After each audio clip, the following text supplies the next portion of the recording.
आप देख रहे हैं राष्ट्रीय हिंदी न्यूज।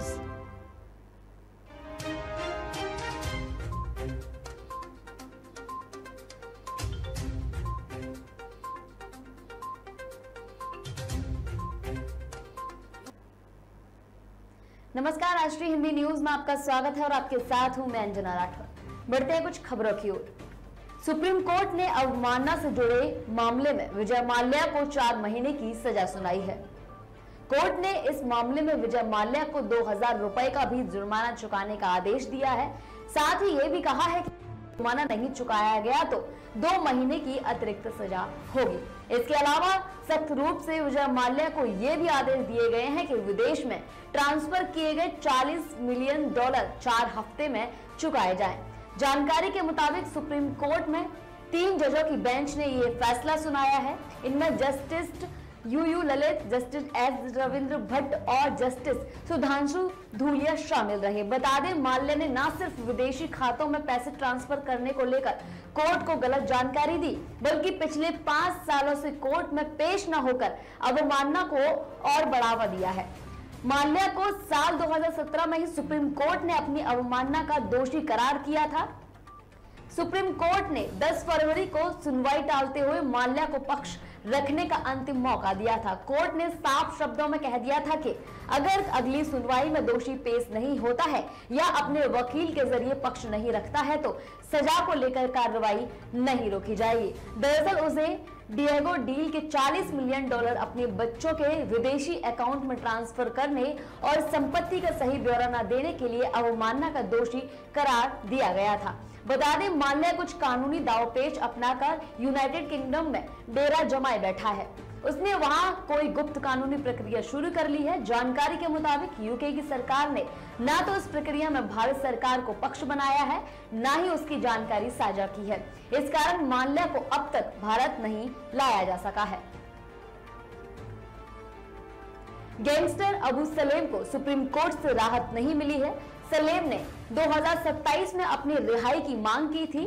उसने अपने प्रत्यर्पण से पहले किए गए भारत सरकार के वादे का हवाला देते हुए उम्र कैद की सजा को भी चुनौती दी थी, लेकिन सुप्रीम कोर्ट ने इस दलील को नामंजूर कर दिया है।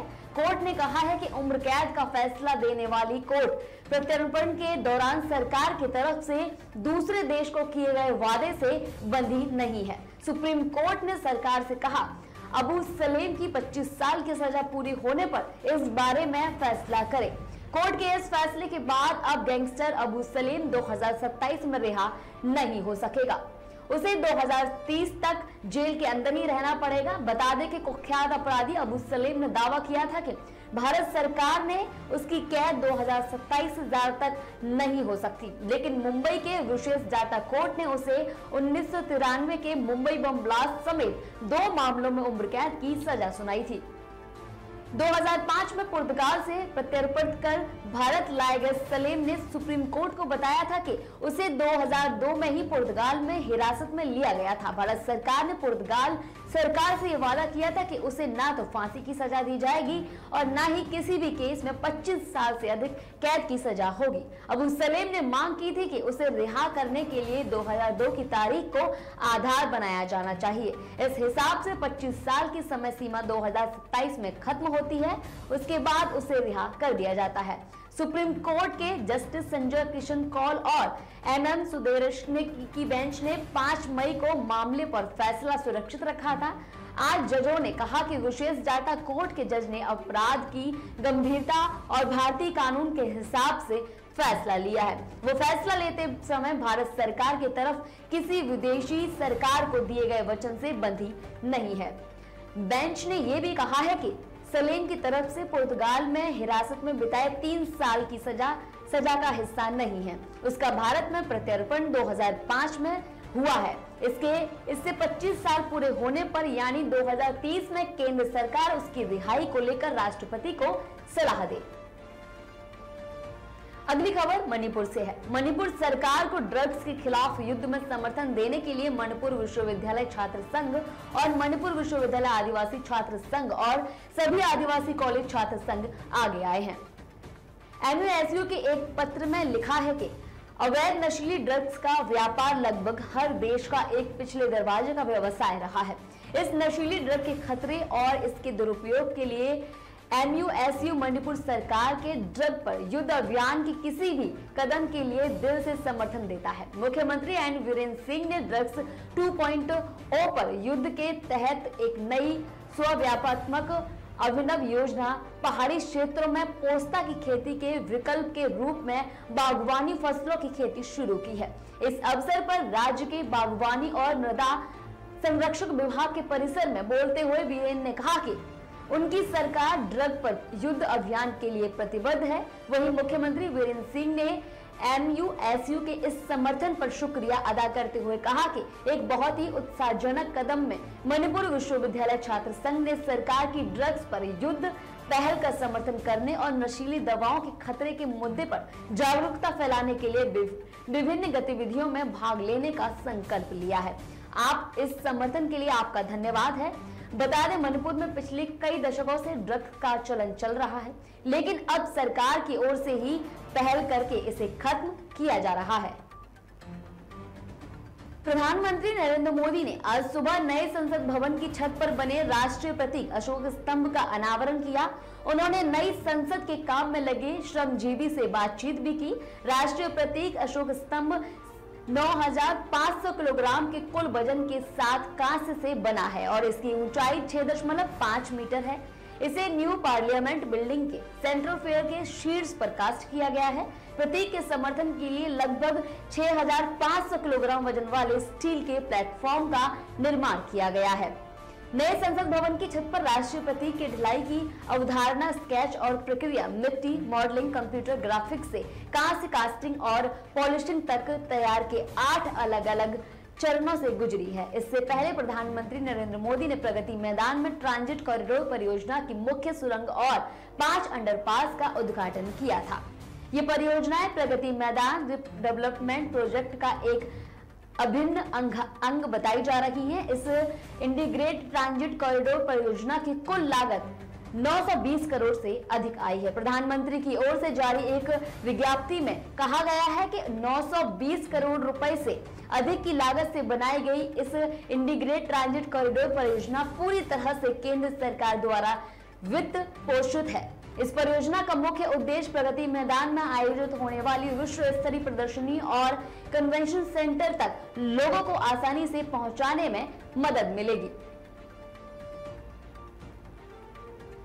आगे बढ़ेंगे और बात करेंगे महाराष्ट्र की। महाराष्ट्र के पूर्व गृह मंत्री अनिल देशमुख को सेशन कोर्ट का बड़ा झटका लगा है। दरअसल अनिल देशमुख की डिफॉल्ट जमानत अर्जी को खारिज कर दिया गया है। कोर्ट ने खारिज कर दिया है इसे। दरअसल सीबीआई 100 करोड़ के कथित भ्रष्टाचार के मामले की जांच कर रही है। इस बीच कुंदन शिंदे और संजीव पल्लांडे की भी डिफॉल्ट बेल को खारिज कर दिया गया है। वहीं इसी मामले में विशेष ईडी कोर्ट भी तीनों की जमानत याचिका पर दोपहर 2:30 बजे अपना आदेश जारी कर दिया है। उन्होंने भी बता दें कि मुंबई के पूर्व पुलिस आयुक्त परमवीर सिंह ने आरोप लगाया था कि तत्कालीन गृह मंत्री देशमुख ने पुलिसकर्मियों को शहर के रेस्तराओं और बार से प्रति माह 100 करोड़ रुपए की वसूली करने के निर्देश दिए थे। देशमुख ने आरोप को इनकार कर दिया था। हालांकि देशमुख ने इन सभी आरोपों से इनकार किया था, लेकिन बंबई उच्च न्यायालय द्वारा सीबीआई को उनके खिलाफ मामला दर्ज करने का निर्देश दिए जाने के बाद उनके पद से हटा दिया गया है। सीबीआई ने देशमुख और उनके निजी सहयोगियों संजीव पलांडे और कुंदन शिंदे के खिलाफ भ्रष्टाचार विरोधक कानून के प्रावधानों में आरोप दायर किए हैं। पिछले साल नवंबर में गिरफ्तार किए गए 71 वर्षीय राष्ट्रवादी कांग्रेस पार्टी के नेता देशमुख वर्तमान में धन शोधन के मामले में न्यायिक हिरासत में है और शहर की ऑर्थर रोड जेल में बंद है। बता दें कि धन शोधन के मामले की जांच प्रवर्तन निदेशालय कर रही है। बात करेंगे हरियाणा की। हरियाणा की तर्ज पर पंजाब को अलग विधानसभा के लिए केंद्र सरकार से जमीन मांगने पर सीएम भगवंत मान घिरते नजर आ रहे हैं। ऐसे में कांग्रेस सीएम के बयान से भड़क गई है। पंजाब प्रदेश कांग्रेस कमेटी के महासचिव परविंदर मेहता ने मान पर जमकर हमला बोला है। मेहता ने दावा किया है कि मान भाजपा की कठपुतली बन गई है। दरअसल मेहता ने कहा, यह बहुत दुर्भाग्यपूर्ण है कि पंजाब के मुख्यमंत्री ने चंडीगढ़ में पंजाब के लिए नई विधानसभा बनाने के लिए जमीन की मांग की है। मान की इस मांग ने हमारे राज्य के रुख को कमजोर कर दिया है। केवल पंजाब का चंडीगढ़ पर अपनी राजधानी के लिए रूप में अधिकार है। मान ने एक ट्वीट के जरिए ये मांग की और ये बहुत दुर्भाग्यपूर्ण है कि नई विधानसभा के लिए हरियाणा की जमीन की मांग का विरोध करने के बजाय उन्होंने इस उदाहरण दिया है इसका और कहा है कि पंजाब को भी उसी तर्ज पर जमीन आवंटित की जानी चाहिए। केंद्र से हरियाणा की मांग को खारिज करने का आग्रह करने के बजाय मान ने उनकी मांग का समर्थन किया है। ये फैसला आम आदमी पार्टी और भाजपा के बीच एक सुनियोजित साजिश के तहत लिया गया है। मेहता ने आगे कहा है कि मान के पास अभी भी अपनी गलती सुधारने का समय है। उन्हें केंद्र को लिखना चाहिए और मांग करनी चाहिए कि हरियाणा कहीं और विधानसभा बनाए। मध्य प्रदेश में नर्मदा बचाओ आंदोलन की प्रमुख मेधा पाटकर पर रुपयों के गबन का आरोप लगा है। उनके समर्थन भी इस आरोप के घेरे में आ गए हैं। उनके समर्थक भी मेधा पाटकर और उनके एनजीओ के 11 लोगों पर रुपयों के गबन के मामले में बड़वानी पुलिस ने एफआईआर दर्ज की है। मेधा पाटकर पर आरोप है कि नर्मदा के नवनिर्माण अभियान एनजीओ ने 84 सामाजिक कार्यों और आदिवासी बच्चों की शिक्षा पर खर्च की जाने वाली राशि का दुरुपयोग किया है। आरोप यह भी है कि राशि का इस्तेमाल विकास परियोजनाओं में करने की बजाय विरोध प्रदर्शन करने में किया जा रहा है। प्राप्त जानकारी के अनुसार एनजीओ को बीते सालों में 13 से 14 करोड़ रुपए की राशि प्राप्त हुई है, जबकि इस संबंध में आय और व्यय के स्रोतों का कोई स्पष्टीकरण नहीं दिया गया है। मामले को लेकर एक युवक प्रीतम बडोले ने एफआईआर दर्ज कराई है। शिकायतकर्ता प्रीतम बडोले ने मीडिया से कहा है, एनजीओ द्वारा महाराष्ट्र के नंदुरबार क्षेत्र में जीवनशाला नाम का एक स्कूल संचालित करने और बच्चों का भविष्य बनाने की बात कही गई थी, जबकि हकीकत में इस प्रकार का कोई स्कूल देखा नहीं गया है। यानी स्कूल के नाम पर मेधा पाटकर और उनके साथी पैसों का गबन कर रहे हैं, लोगों में भ्रम फैलाने और माहौल खराब करने के लिए पैसों का इस्तेमाल कर रहे हैं। वहीं मेधा पाटकर ने इन सभी आरोपों को खारिज कर दिया है और उन्हें खारिज करते हुए कहा है कि अभी पुलिस की तरफ से कोई सूचना या नोटिस नहीं मिला है। हमारे पास आय और व्यय संबंधित सभी दस्तावेज और ऑडिट उपलब्ध हैं। उन्होंने आगे कहा है कि विस्थापित बच्चों के लिए चलाई जाने वाली जीवनशालाएं 30 सालों से संचालित हैं। हर साल ऑडिट होता है। हमने पहले भी कई बार इसका जवाब दिया है और अब भी हम जवाब देने के लिए तैयार हैं। मेधा पाटकर ने कहा है कि जिनसे ये किया गया है उसे किसी के भ्रमित किया गया है। हम कानून का सहारा लेंगे और आगे जो भी जांच होगी उसमें सहयोग करेंगे।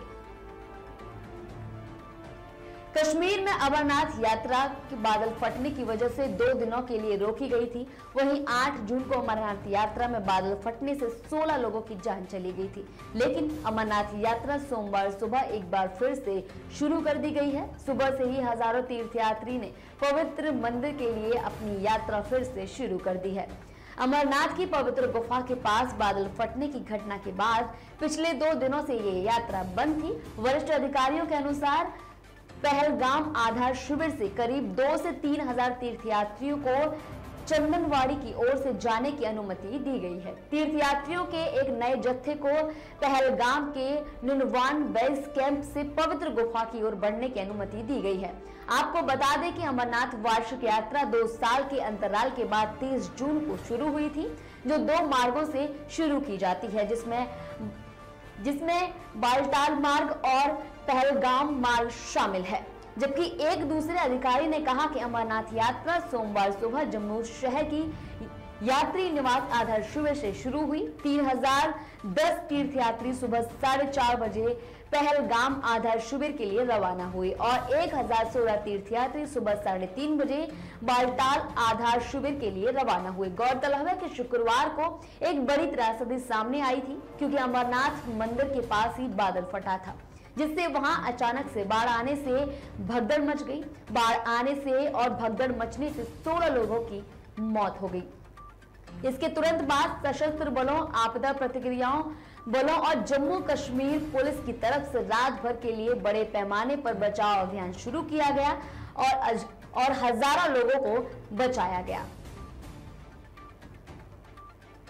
फिलहाल के लिए खबरों में इतना ही। देखते रहिए राष्ट्रीय हिंदी न्यूज। जय हिंद।